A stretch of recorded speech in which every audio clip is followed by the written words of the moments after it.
हाँ, सभी लोग ताली बजाएं।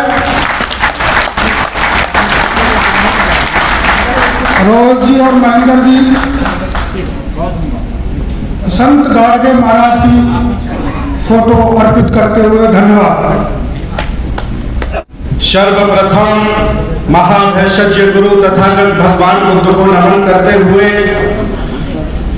बहुजन समाज में जन्मे सभी संतों गुरुओं महापुरुषों को नमन करता हुआ हम सबके मसीहा बोधिसत्व बाबा साहब डॉक्टर अंबेडकर और आज इस कॉन्स्टिट्यूशन क्लब में पधारे सभी जिंदा लोगों को जय भीम।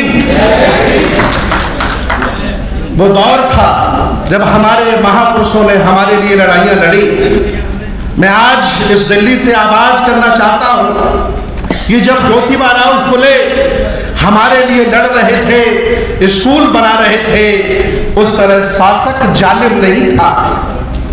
याद रखना, बाबा साहब डॉक्टर अंबेडकर जब हमारे लिए लड़ रहे थे तो शासक जालिम नहीं था।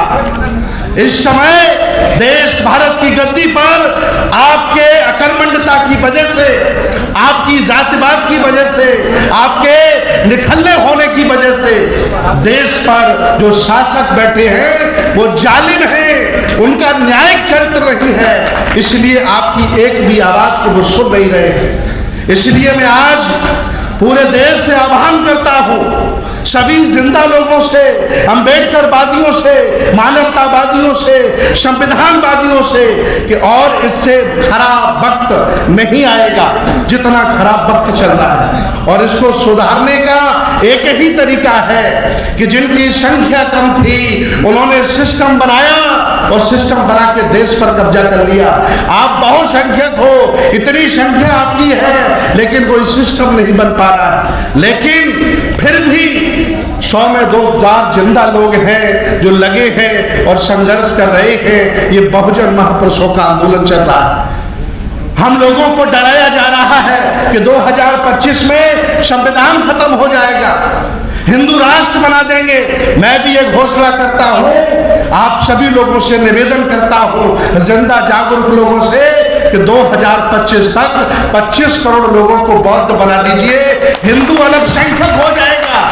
कभी ये कहेंगे नहीं जब हिंदू राष्ट्र बनाएंगे। ये SC OBC माइनॉरिटी का देश है, ये बहुसंख्यक लोगों का देश है। हम लोग कोई काम नहीं कर रहे हैं, लोगों के बीच में नहीं जा रहे हैं, कैडर खत्म कर दिया। जो लोग सक्षम और मजबूत हो गए घरों में मजे काट रहे हैं। सही बात तो यह है कि जो बेचारा चाहे यूट्यूबर के तौर पर चाहे काम करने के तौर पर आज जो काम कर रहा है वो साधन विहीन व्यक्ति है। और जिनके पास साधन है वो कह रहा जातिवाद है ही नहीं, वो कह रहा छुआछूत है ही नहीं, और कोठियों में बैठ करके मजे काट रहा है। इसलिए मैं चाह रहा हूं भले ही हम साधन विहीन हैं, अगर हम मिलकर के काम करेंगे तो देश आजाद होगा, तीसरी आजादी भी मिलेगी, संविधान भी बचेगा और हक अधिकार भी हमारे मिलेंगे। एक बात अंत में भगवान बुद्ध की कह करके मैं अपनी बात समाप्त करता हूं। बुद्ध ने कहा था 2 तरह के पुत्र होते हैं, एक होता है विचार पुत्र और एक होता है रक्त पुत्र।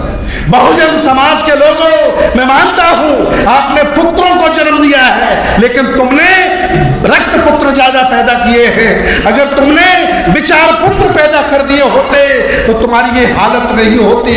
आज देश में जो समाज का काम कर रहे हैं, धर्म का कार्य कर रहे हैं, संघर्ष कर रहे हैं, चाहे वो स्वामी प्रसाद मौर्य हो, चाहे राजेंद्र पाल गौतम हो, चाहे भंते सुमित रतन हो, चाहे सुजीत सम्राट हो, चाहे राहुल नागपाल हो, चाहे शशि भूषण हो, ये विचार पुत्र हैं तुम्हारे, ये विचार पुत्र हैं तुम्हारे। घर से निकलते हैं ये जीवन रूपी कफन डालकर निकलते हैं, कभी भी हमें कोई मार सकता है ये हम जानते हैं, फिर भी हम लड़ रहे हैं। इसलिए क्योंकि हम लोग कोई गरीब लोग नहीं हैं, छोटे लोग नहीं हैं, अछूत लोग नहीं हैं। इस देश भारत के पुराने राजा महाराजा इसलिए लड़ रहे हैं और अपने पुरखों के देश को बचाएंगे, सबको साथ लेकर के चलेंगे और देश को बौद्धमय बनाएंगे और इन जालिमों से भी लड़ेंगे जो हमें अछूत, नीच और छोटा कहते हैं। बहुत बहुत धन्यवाद, बहुत बहुत साधुवाद। इंकलाब जिंदाबाद। नमो बुद्धाय। जय भीम, जय संविधान, जय समर भारत। धन्यवाद।